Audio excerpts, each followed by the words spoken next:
A lot of them come out of verses for us, but one of the songs on our album it's actually called Psalm 73, My God's Enough. And, we had actually heard a teaching on it from one of our favorite pastors, one of our favorite teachers, Joshua Harris, and he had taught all about Psalm 73. How could God really be enough for us in this day and age? How could God really be enough for us in our lives and all that we have? Could we really ever stop and say, well, because God, I don't need anything? That God isn't enough for us, that we need all these different things in our life to be fulfilled. And so just kind of stripping it down, saying, no, God's enough for you because he has everything for you. So, and the verse that we thought was just so amazing because it really painted the picture. I think Asaph is the one who wrote this psalm.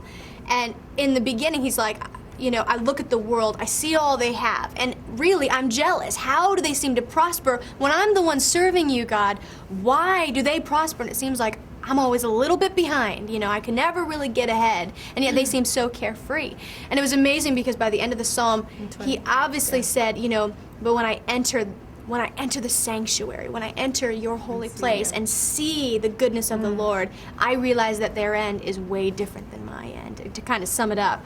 And it was like, yes, I think what really challenged us and why we wrote a song about it is, I think we all kind of can struggle with that, of looking at and comparing our lives to the world, saying, why do they have so much? And we're serving God.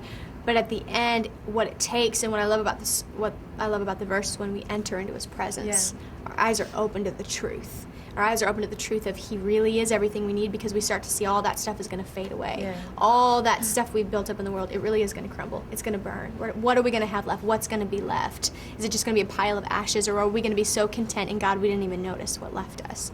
And so we ended up writing a song about that on our album, and just it's one that gets just a great battle cry during our concerts. We just watch kids sing it sometimes louder than we do on stage, and just to hear their voices saying, yes, we want God to be enough in our lives.